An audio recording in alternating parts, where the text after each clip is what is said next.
Good morning, guys. And gals. Good morning. Good morning. All right, well, I'm excited to be here today to see you. Does anybody know where we are visiting from today? The zoo. Now, have any of you ever gotten in a car and gone to the zoo? Yes. Yeah. Awesome. Now, before I go any further, I'm going to introduce myself. So my name is Justin. My name is Kelsey. And yes, we are here today from Utica Zoo. Now, if you've been to a zoo before, what are some animals you've seen at a zoo? Raise your hand if you want to share with me. Yes. You've seen a puppy at a zoo? Puppies are pretty cool. A giraffe. Now, my friend, I love giraffes. We did not bring one today because we drive a Prius and there is no sun. So there is no giraffe today. What's that? Snow leopards are amazing. We can't bring those because there's a lot of paperwork and insurance involved. But there are a lot of cool animals at the zoo. The animals we brought you today are going to be a bit smaller. They have to be able to fit in our car and fit inside boxes. And they have to be safe for you to be around. So the animals are going to be ones that Kelsey and I can handle. And in some cases, like touch. So, we're going to introduce you to 4 animals today.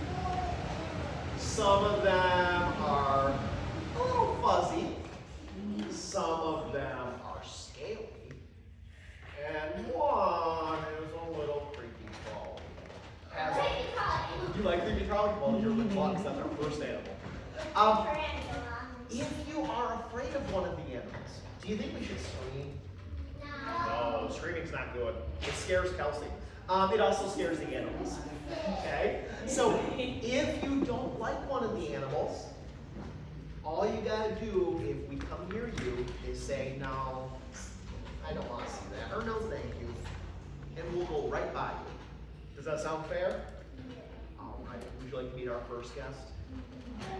So a couple animals today will be able to touch, a couple animals we're just gonna use our eyes. This first one we're just using our eyes. Okay? So we are going to start with our tarantula. Oh, and a couple of adults are out of this. I do usually say that. We appreciate that you do not scream. However, if you feel the need to move to the back of the room or out of the room, that is totally okay. We want you to feel safe. All right, so let me introduce you to our tarantula, Rosie. Now, Kelsey is going to carry Rosie around on a log. And that will give you a chance to see her without Kelsey having to pick her up. Now, one important thing to say, my friends, is that you need to stay right in your spot and Kelsey will come to you. She will not skip you. All right, so Rosie here. She is a kind of tarantula called a rose-haired tarantula. And they come from South America in a country called Chile. And they live mostly in deserts. Now, let's see what you folks know. Okay, so Rosie here is a tarantula, which is a type of spider. Can anybody tell me one of the characteristics of a spider? What makes a spider a spider? They can make web. They can make web, yes, and you're raising your hand, so I'll get you next. So they can make web, absolutely. We'll talk about that. A lot of times for poisonous. Not a lot of times, all the time. All spiders are venomous, just not all of them are able to really be dangerous to humans. Yes? They have 8 legs, right? All right, so 8 legs. They have spinnerets that make web. They have venom. Does anybody know how many body parts a spider has? What do you think? Does anybody know how many body parts an insect has? Be confident. 3. Good job. I saw it in your tongue, you just weren't quite sure. Insects have 3, but spiders are not insects. They're part of a group called arachnids. And arachnids only have 2 body parts. What? Yep. So you'll see right here, Rosie's got a big old abdomen on the back of her. That's where a lot of her organs are and where she makes her web and where a lot of her other organs are. Up here, she's got combined what we call head and thorax. Ready for a really crazy word? It's called a cephalothorax.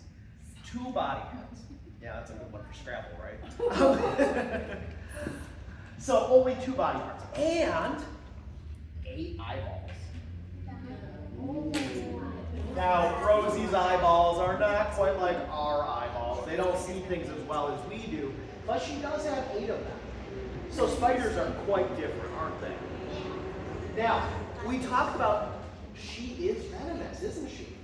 So is Kelsey in danger while handling Rosie? No. Not really. So here's the thing. Rosie is a pretty chill tarantula. Sometimes people ask if she's alive because she just kind of hangs out on that log. She will sometimes walk around, and sometimes she will scooch onto our hands for a moment. But rose-haired tarantulas are known for being very friendly, and even if she got really angry and bit us, it would hurt, but it would be about the same as a bee sting. It's not going to send us to the hospital. Her venom is only enough to catch bugs. Do you guys like to eat bugs? No? Not even gummy worms? I'm sorry? Which eat birds? It is not a type that eats birds, no. So there are literally thousands of types of tarantula in the world, and the one you're thinking about is called the Goliath bird eater. And they can get to be as large in leg span as a small dinner plate. Rosie here might get a little bigger, but she's actually over 12 years old. I think she's actually close to 15 years old. And she's not getting much bigger at this point. And I will say this is just a little fun fact. We know that Rosie's a girl for 2 reasons. One, she's bigger than a male would be. In the spider world, a lot of times girls are bigger. And boys, you're going to be quite jealous of this one, and girls are going to love it. Boy tarantulas only live for about 5 years. Girl tarantulas can live 20 years. It's the ultimate case of girl power. So we know for a fact that Rosie here is definitely a girl. Yes, what's your question? One time I got a spider bite on my hand. Yeah? And how did that feel? Literally like puffed up. It puffed up, yeah. And that's what would happen with Rosie here. We might have an allergic reaction. It is, just like a bee, possible to be allergic to that venom, in which case it could be dangerous. Now, we were talking about bugs. All right, well, spiders love bugs, right? Do they chew their food up like we do? No. Oh, they don't? I wish they did. That would be nicer than what I'm about to tell you. Oh, you've heard this presentation before. Okay, so they like to drink smoothies. Now, do you guys like smoothies? Yeah. Maybe some banana and strawberry and all that tasty stuff. Well, Rosie likes smoothies too, but she likes bug smoothies. Oh. So when they capture their food, they bite it and they inject it with venom. And then when their prey dies, it begins to turn into a liquid. Can you put it on a float? No, we're not putting this one on the floor. That would scare some of the adults. The adults are a little bit more sensitive with the spiders than you guys are.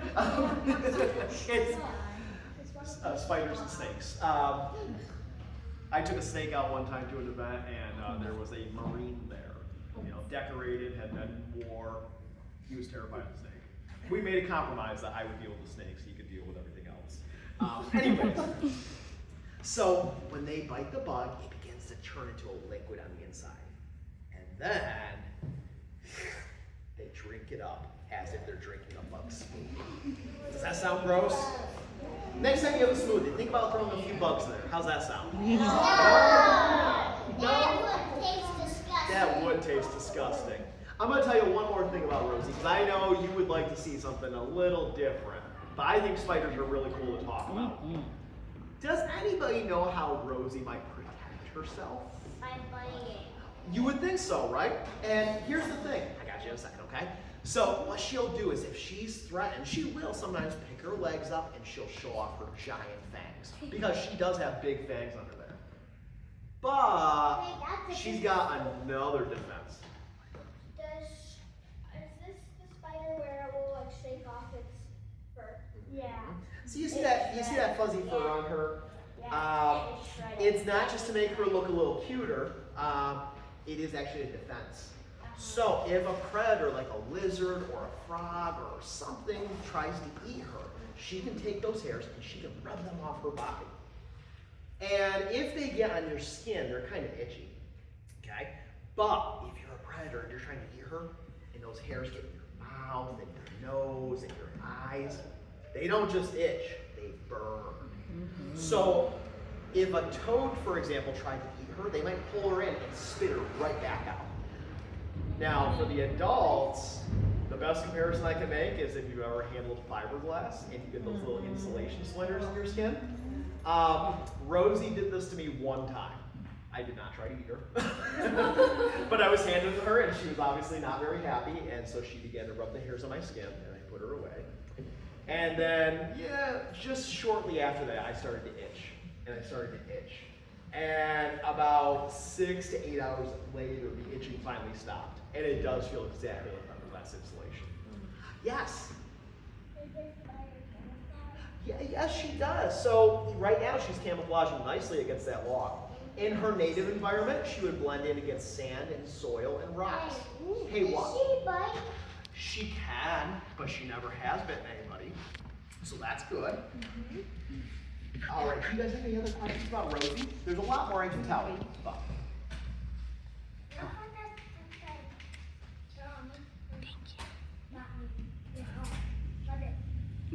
If she bit you? No, we don't want her to bite you. Yes. Did she have babies? Rosie has not had babies. However, fun fact, female tarantulas will care for their offspring for a while. They'll watch over the egg sac, and then they'll also, for a while, allow baby tarantulas to ride around on their back. And I think they're called spiderlings when they're babies. Yes, right over here. Me and my brother saw a spider with an egg at our campsite. At your campsite? Yeah, it wasn't this big. No. I hope not. It was just Does she have eggs? Does she lay eggs? Yeah, they lay an egg sac, and what that means is it's like a big cluster of eggs, and they all hatch around the same time. As far she will, yeah, she'll carry her babies on her back. Yeah, like koalas. They're fuzzy like koalas too. With their web, they don't make big webs like spiders around here do. They actually lay their web on the ground.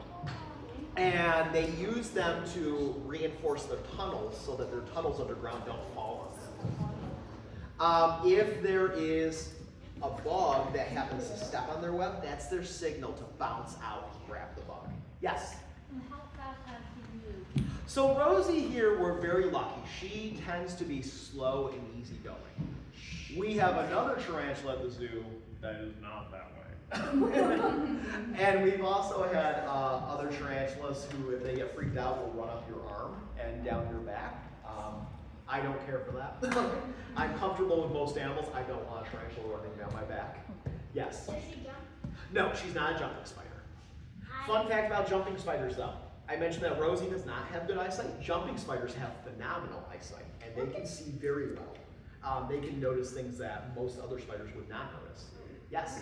How fast do they move?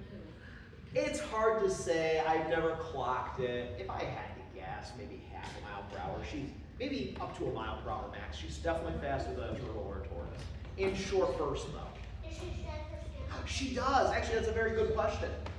So, does anybody know what it's called when a bug or a spider loses their exoskeleton? Begins with molting, yes. Rosie here, we had noticed, had not molted in a long time. She had not molted for 2 years.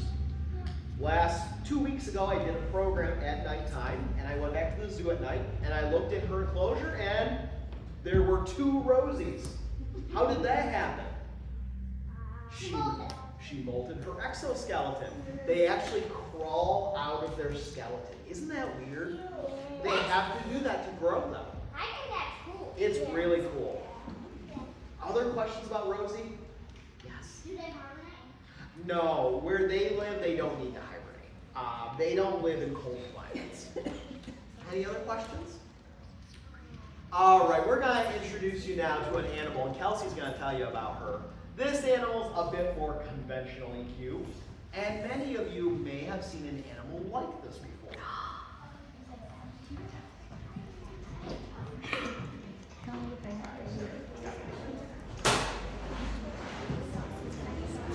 Is this what I might say?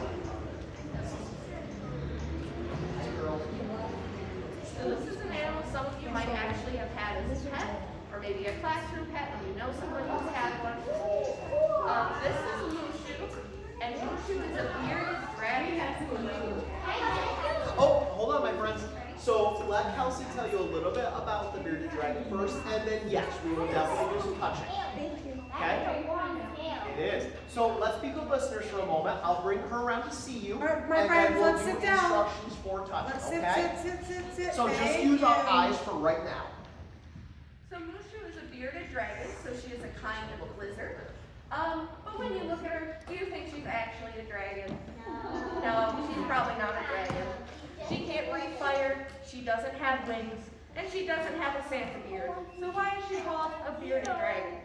Well, she's got that kind of skin under her chin. That's called a beard. It's not made out of hair like we would think of a beard being made out of. It's just kind of scaly, and it's got little spikes on it. And that's really, really important to help them communicate. And I'll definitely talk about that in a minute. But I want to talk about why they're called dragons. So the reason they're called dragons is actually a really funny story. They come from Australia, and in Australia it is very, very hot. It is so hot that sometimes there are spontaneous fires. Things just catch on fire because the sun is so hot. So, bearded dragons, like people, nobody wants to be on fire. That's probably not ideal. So if they're in a bush and that bush catches fire, they're going to run away really, really fast. They're going to try and stay away from that fire. So, people would see these bearded dragons running away from fires, and they would say, hey, I think that lizard started that fire. And maybe that's not super fair, kind of blaming the lizard. Totally wasn't the lizard's fault. But that's when they started to get that name dragon. They also do something really, really interesting. Who has a pet dog? What does your dog do when it gets really, really hot? It sticks its tongue out. It sticks its tongue out. It opens its mouth to kind of regulate their body temperature. They breathe out all that hot air. Well, bearded dragons do kind of the same thing. They open their mouth, and when it's so hot, they actually release kind of a vapor from their mouth, and it looks a little bit like they're breathing fire. So they got that name, bearded dragon. Now this is Mushu, and Mushu is 6. They live about 15 years, so she's still really young. And she's pretty fast and active. Right now she's being a very good girl. But bearded dragons actually communicate with that beard that we talked about.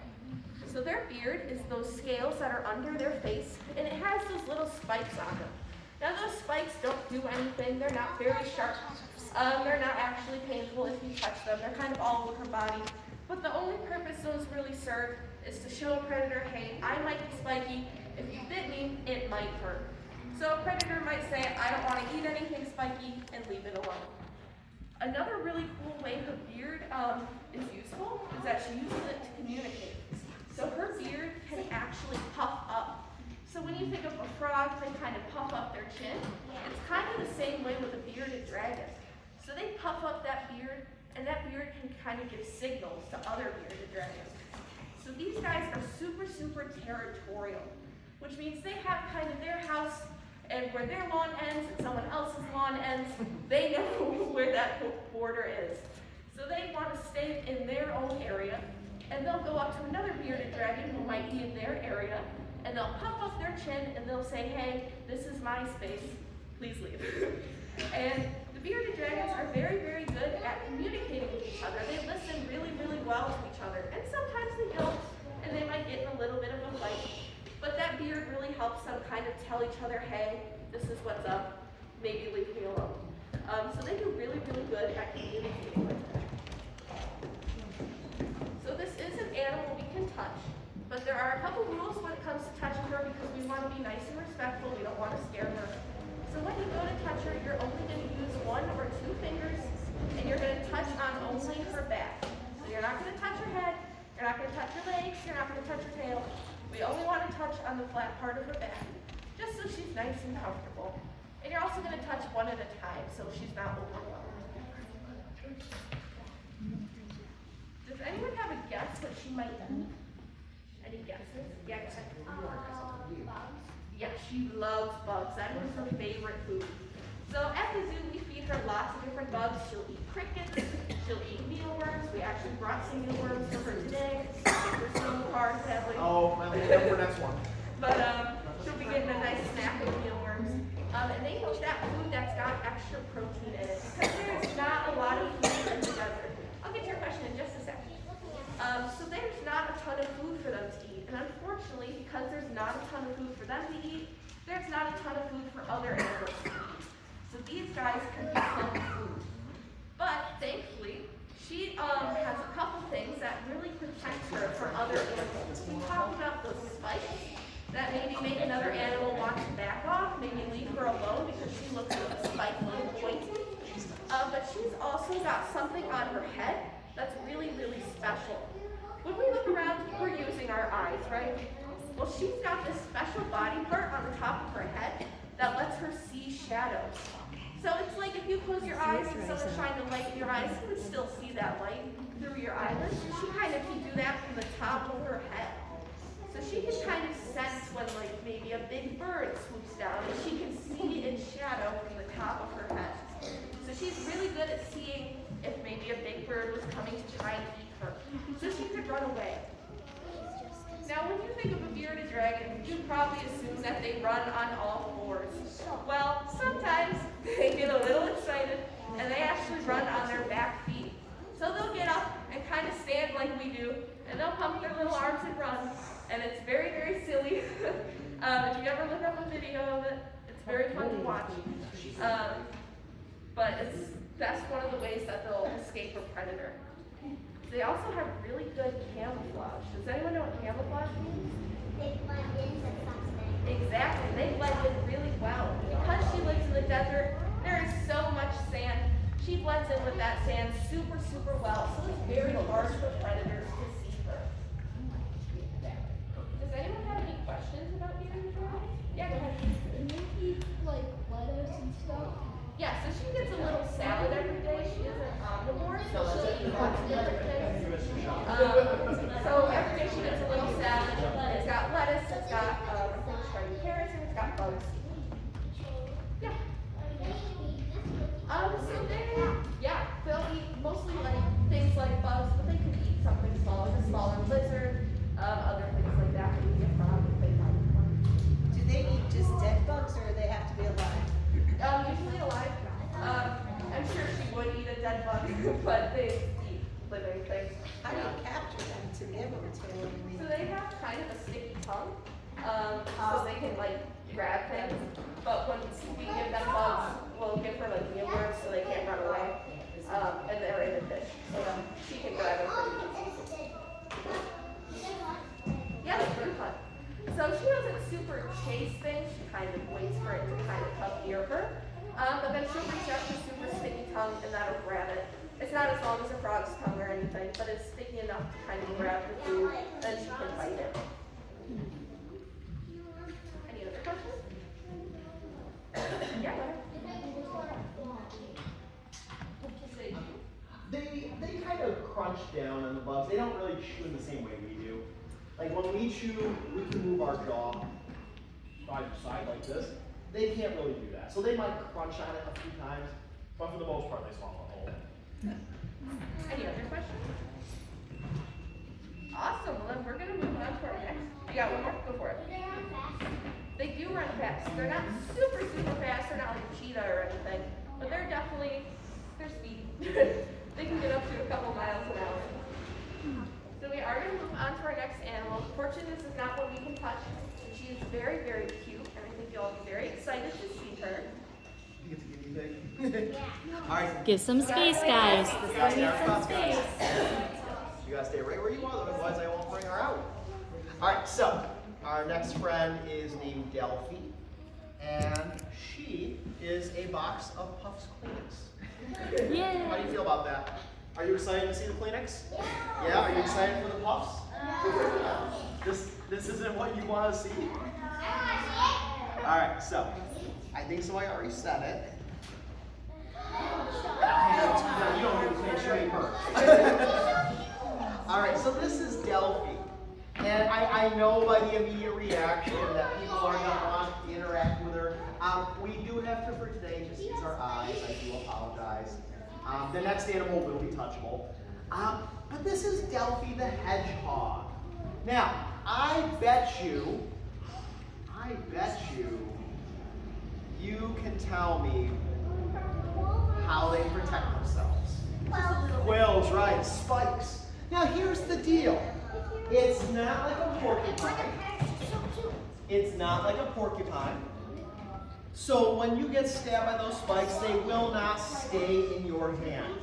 However, they can be quite sharp when the hedgehog is in a mood. Yeah, as you know.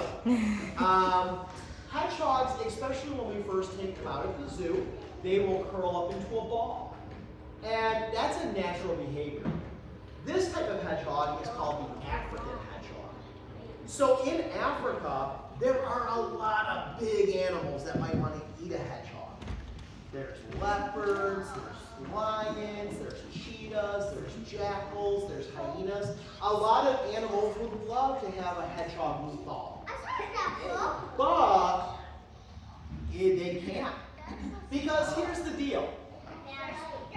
They're too spiky, right? And they need those spikes because here's the deal. Hedgehogs aren't actually like Sonic. They're not that fast. They're faster than you might expect. They're not that fast though. They're not blue, you know that. They don't collect gold jewelry. And they don't eat chili dogs or wear sneakers.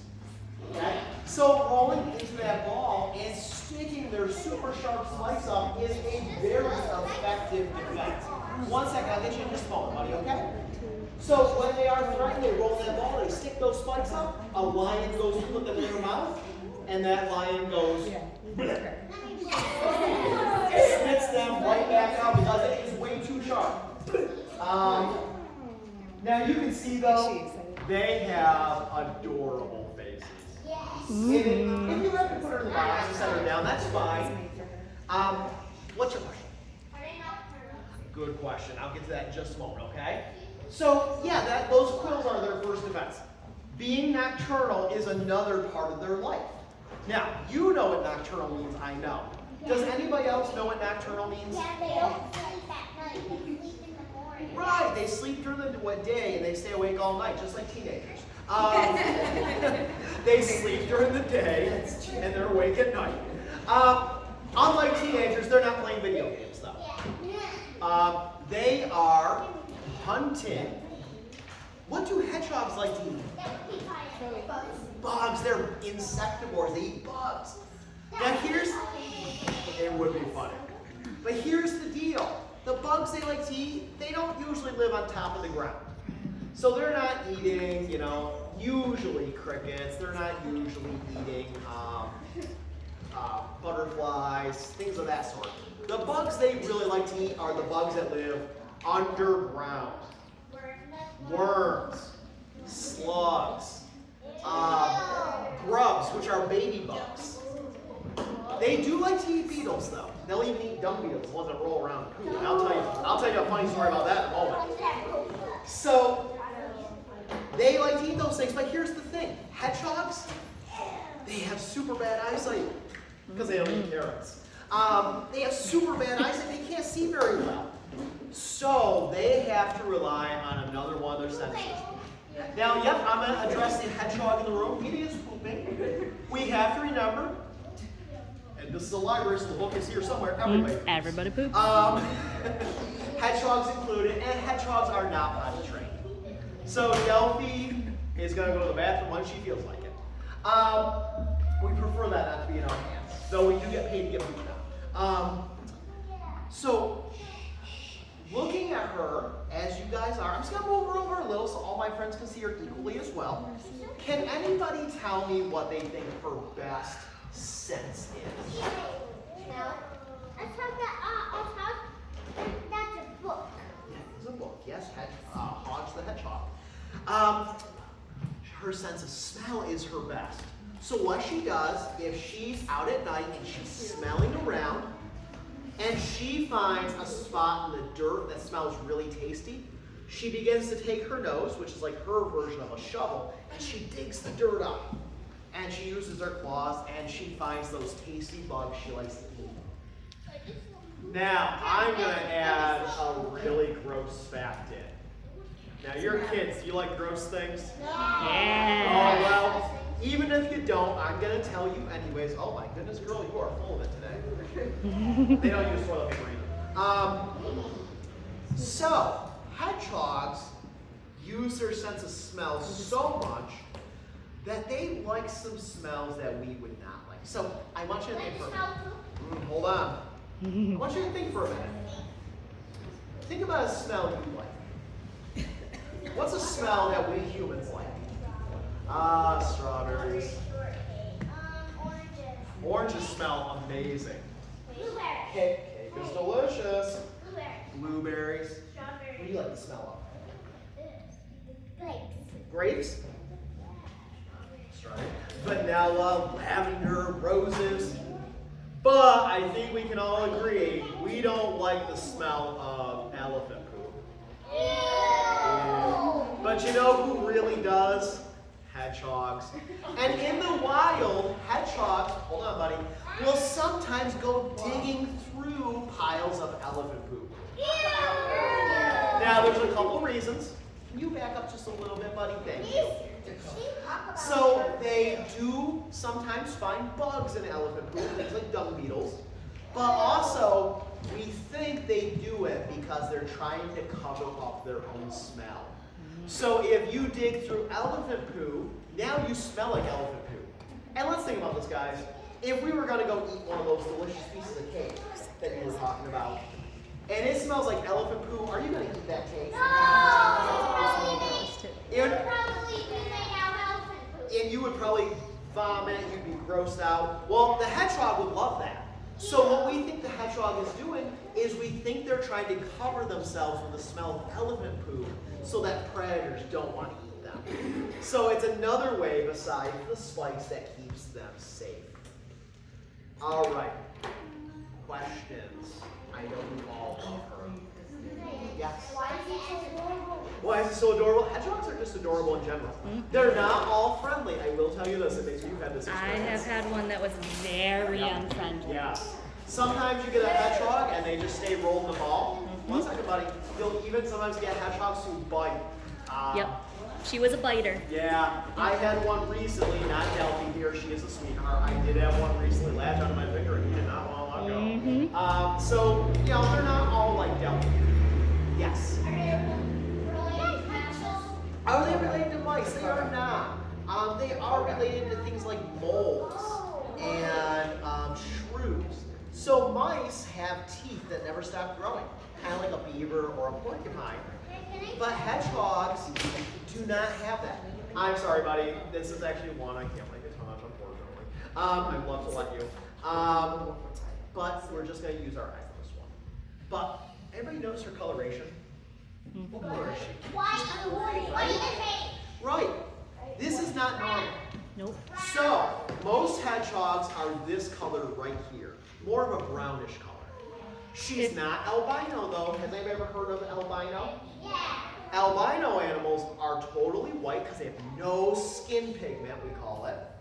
And because they have no pigment, their eyes are reddish pink. Well, Delphi here does not have reddish pink eyes, so she is not albino. This is what we call, and this is a strange word, this is called piebald. So they're white and they have white fur and pigmented fur all in one.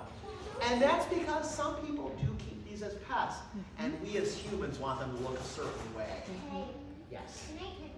No, I'm sorry, my friend. We just gotta look on this one. The next animal, I promise you can touch as much as you want. Hedgehogs actually come in lots of colors, guys, just like cats and dogs do. Yes. We have, because we keep them as pets, we've bred them to be different colors. So normally they're kind of a salt and pepper color, but they can be brown and red and white, not blue though. That's right. No blue. I own a hedgehog at home, and he's more what we call a cinnamon color. So he's kind of light brown. They come in all different colors, as you were If saying. anybody wants, I can show you guys some pictures of my hedgehogs that I used to have after we're all done, okay? After we're all done. Okay, any other questions? Yes. Oh, they don't get that big. This is full grown, basically. This one's about 2 years old. Males get just a little bigger. Oh, I don't like talking about that, but I will. So the lifespan on a hedgehog is not very long. It's kind of like a guinea pig. They only live about 5 years on average. That being said, we had one at the zoo. God bless her, she made it to a ripe old age of 8. Wow. So yeah, she beat cancer twice. Wow. Yeah. Good for her. Yeah, she was a tough little cookie.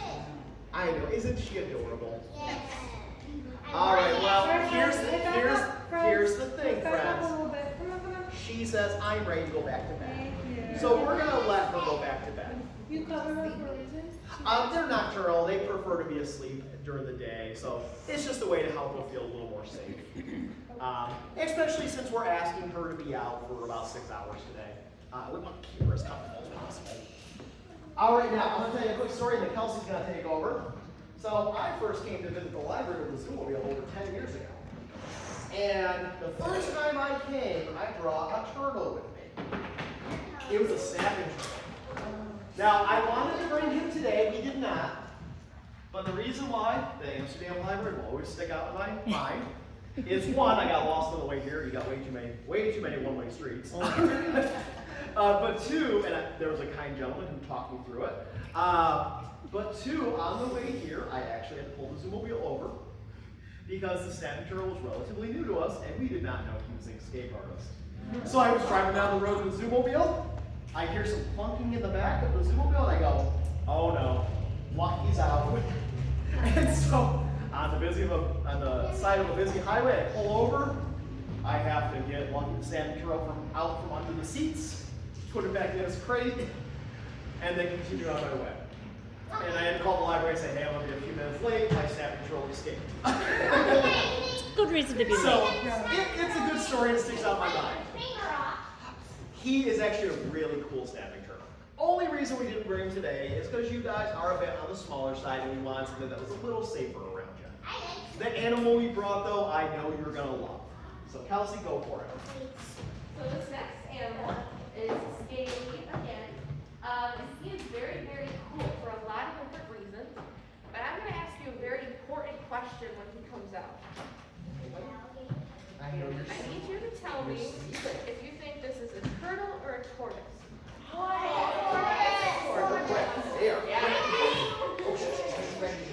So friends, sorry, not to cut you off, Kelsey. I'm going to set him down for a minute. Let him walk around for a minute before we all try to get closer, okay? Do me a favor. Stay right where your spot is right now. Hold on. So you feel where you Everyone are sit right on now? your hands and don't let your hands up until they tell you you can get up. Stay right where you Hands are. under your legs, guys. I promise you will get to touch him. But I want to give him a chance to move around for a moment. If he comes to you, only if he comes to you, you can touch him on the shell. Okay? But otherwise, I will bring him to you a little later. Okay, go on. Sorry, let's go ahead. Very good. So this is Leo, and a lot of you got it right. He is a tortoise. And there's a couple big ways that we kind of know the difference between a turtle and a tortoise. And the main one is very physical. It's when you look at him, you know right off the bat. And that is because of the shape of his shell. There are some exceptions, but generally, tortoises have more of that rounded shell shape. And that's because they spend a lot of time on land. So if you were on land your whole life and you had this big heavy shell, it's pretty much inevitable that you're going to get flipped onto your back. Well, because his shell is so round, he's able to kick his feet really hard and flip himself back over. Something is in my way. All the feels. He has no Where he did that. Yeah, he's got no concept of walls. Once I watched him walk into a corner and go, I just did not get it. Can you feel that when you touch his shell? Yeah, so they can feel their shell. So their shell is made out of a layer of bone, but then on top is a layer of keratin. So if you take your nail and you scratch on your fingernail, you'll kind of feel that, right? You feel that sensation.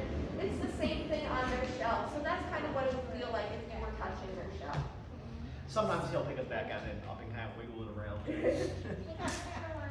So one of the main differences we talked about is their shell. Another big difference between a turtle and a tortoise is their feet. So they have these really flat, kind of elephant-like feet. And that is because they need to balance really well on rocks.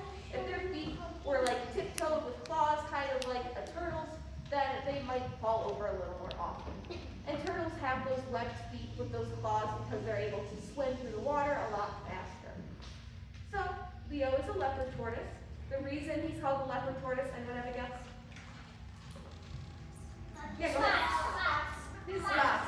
He looks kind of like a leopard. Now, of course, he's not a leopard. But the reason he has those spots is because that's a really good form of camouflage. And like we talked about, camouflage lets him blend in. So if he was all one color and he was in a bush, you would probably notice him a lot faster than if he was broken up into all these other colors. So because he's kind of multicolored, it really helps him blend in well with the environment. Now these guys do something really, really cool that not a lot of turtles or tortoises do. And that has to do with his shell. So, does anyone know what a camel is? What does a camel do that's so super special? That's really, really cool. Anyone have a guess? They hold water in their humps, exactly. So Leo can actually do the same thing. So he's not a camel, he doesn't have a hump, but he does have something called a bursa sac, which is basically just a water balloon in his shell, and it holds all the extra water. So because he lives in the desert and it gets super, super dry, he doesn't always have access to water. So he can tap into that extra water in his shell to help keep himself hydrated. Now these guys don't drink water like we would think of. We do give them a bowl of water in his enclosure just so he has something he can bathe in, but he doesn't really drink it. He actually gets all of his water from the food he eats. So he eats a lot of leafy greens, a lot of food that are really high in water content. So when you bite into like watermelon or lettuce or something like that, you notice that it's juicy. It's the same thing with the food he eats. So he eats a lot of grass, we feed him lettuce, he eats all kinds of things that are really, really juicy and have a lot of water in them, so he can get all the water that he needs. I'll get your question in just a minute. Yep, and guys, if he doesn't walk over to you, I will pick him up in a moment and bring him around. I promise. So he actually needs all that water from the food he eats, but because it's so hot in the desert, there's not always a lot of food with water in it. So the seasons in the desert are a little different than our seasons. What are our 4 seasons? Spring, summer, fall, winter. Well, in Africa, the seasons are more like hot and dry and hot and wet. So when that wet season moves across the continent, he actually follows it. So he migrates. Does anyone know what migration is? They sleep in the winter. He lives in Africa. They sleep in the winter. That's hibernation. That's a good guess. So migration is when an animal moves from one place to another for a need. So if they need different food, or if they need water, or if they need somewhere warmer, that's what they do. They migrate.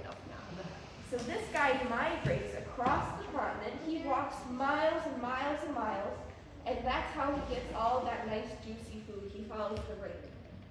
So when you think of a tortoise, you don't think of them moving very fast or very far. He actually moves very fast and very far.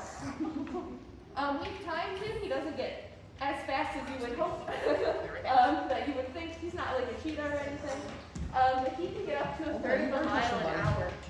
So for a tortoise, that's pretty fast. Now you might notice as Justin is holding him that he's kind of waving his feet around in the air. It looks like he's swimming. And that's because tortoises do not have great eyesight.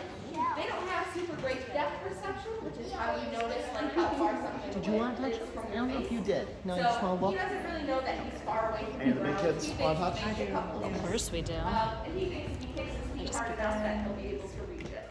He's a So good he's boy. a little bit silly. He doesn't understand, but that's a good one in the future. He is so cute. I don't want to be biased. I think he might be my favorite animal we have. Just so sweet, and he's got a really big personality.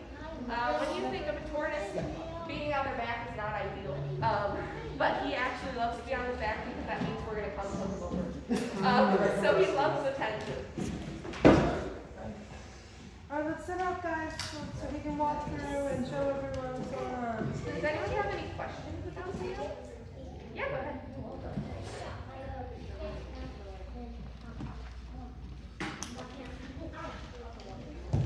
Yeah, so these guys don't get super big. This is about as big as they get. He's actually a little bit small for his species. But they can get a lot bigger. They're actually the fourth largest species of tortoise in the world. So the largest species, you might have heard of them, are called the Galapagos tortoise. And the largest one in the world is actually 192 years old. Oh, So wow. he's really, really old. His name is Jonathan. he's a great tortoise. But Leo here is in his 20s. He can actually live up to like 80 years old. So he's still really young. Where you going? Yes, they're herbivores, so strictly vegetation. So in the wild, that would include grasses, leaves, succulents, you know. But he's a desert animal. Where do you find all those good things in the desert? Where do you find those things in that? Well, succulents are kind of like cactuses, so they're cactuses without the pokey part. In grasses, so they do. It's not exactly like a strictly desert; it's more savanna grassland, drier.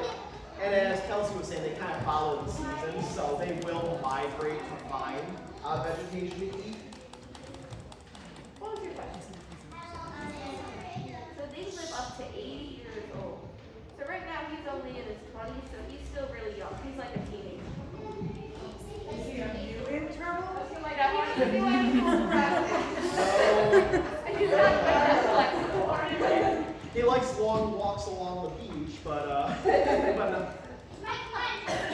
can't do any flips. or in our case, long walks up and down the hallway. We will sometimes let him during the winter. He's kind of the life of the And party. he'll just wander from room to room in the offices. He loves it. Yeah.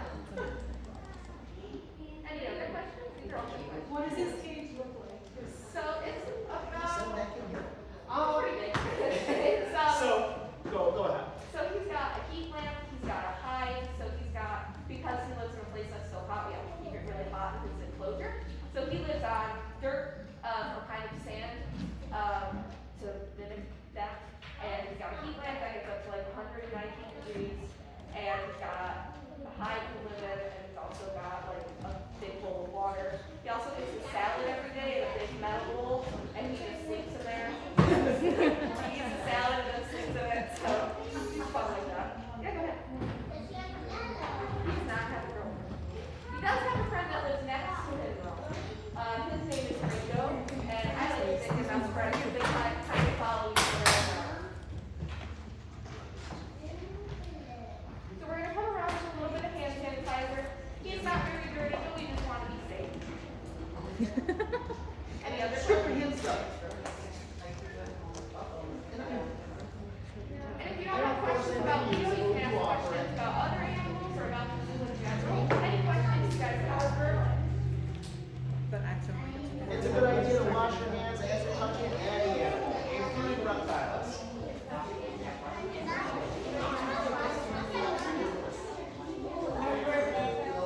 So it depends on the reptile. Some of them can.